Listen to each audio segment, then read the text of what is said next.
Hi everyone, it's Adrienne from Fame Consulting. So today I'm here with some tips and tricks on how to set SMART goals, how to write them up, what are SMART goals, and then also I'll have a free resource that you can use to get you started with budgeting. And don't make that face, right? Budgeting gets a bad rap, but it's really not that bad. We're going to also talk about how to reframe the conversation around budgeting so that it doesn't seem so ugh and blah. Please like and subscribe.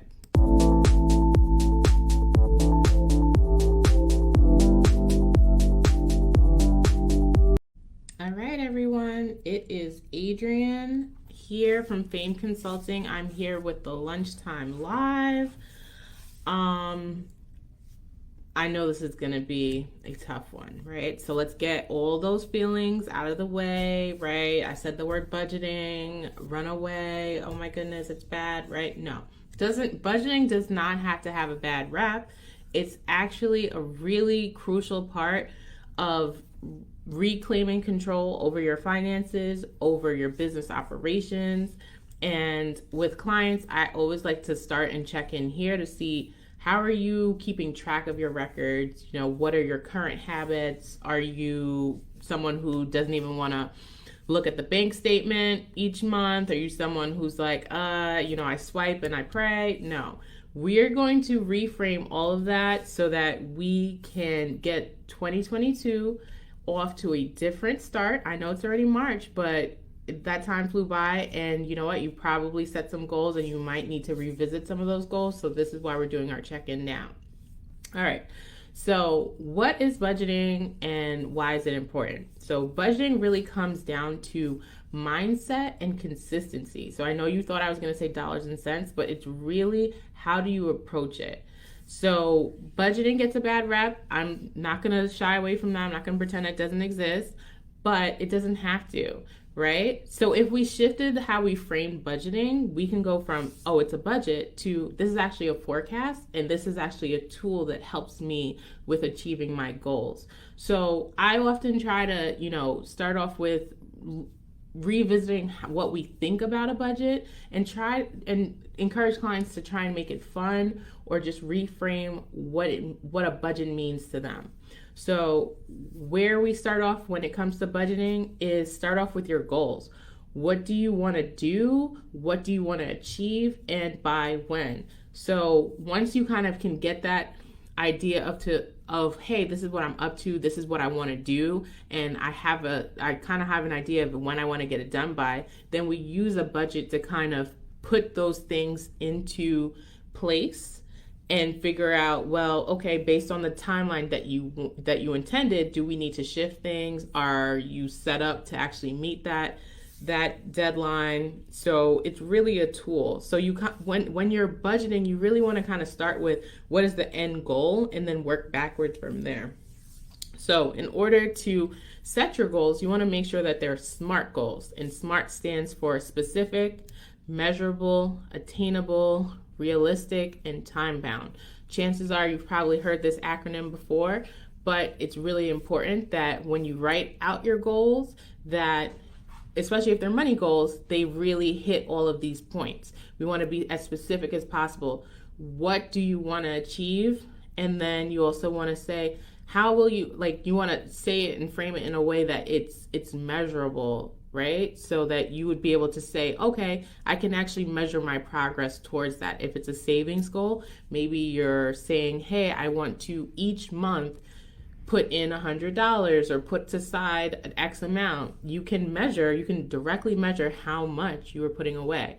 Attainable, if you have a certain fixed income and you're talking about bringing in or saving more than your fixed income, that might not be attainable. So definitely scale it and be realistic, right? When we're realistic and attainable kind of go hand in hand. So if you have certain obligations, we're going to also factor those obligations into the picture to make sure that what we're declaring or putting out there is realistic and attainable and time bound. You always want to give yourself some type of goal or deadline.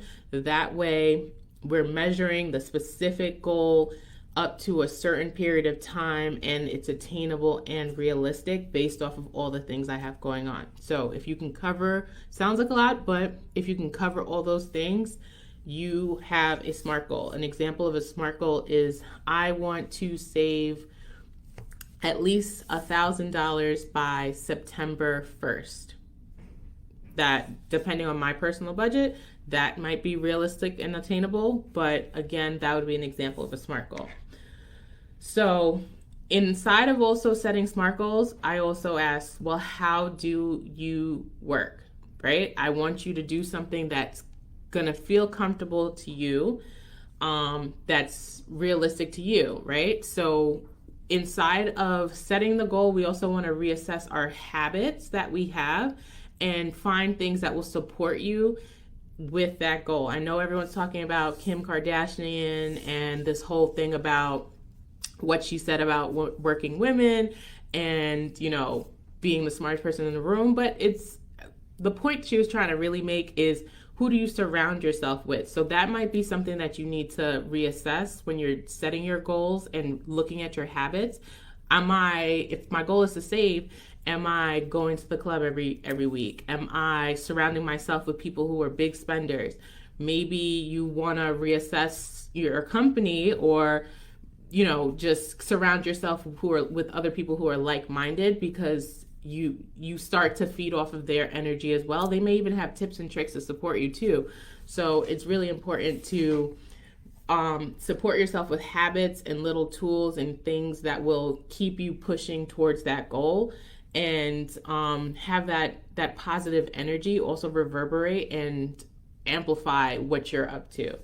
So tools, I know I spoke about tools. What are some things that we can use in this digital age to support us with getting our goals done? When it comes to money, I'm going to give you some money tools. You can use free tools like Mint, Google Sheets, a journal, a planner. This is why it comes back to knowing who you are and how you like to operate. So if you're someone who is tactile and they like to write, then maybe a journal or planner might support you. If you're someone who likes to leverage technology, then Mint, or, you know, something that you can kind of automate and to keep you focused and send you reminders, that might support you.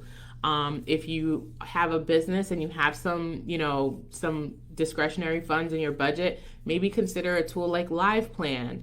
LivePlan is great because it's meant for you to build a business plan, but inside of the tool, they actually have the ability for you to measure your forecasts against actual results on a monthly basis. It has a dashboard with lots of tools. So it's a layer that you can add on top of your bookkeeping to really see how you're stacking up against the goals and the projections and forecasts that you set for your business.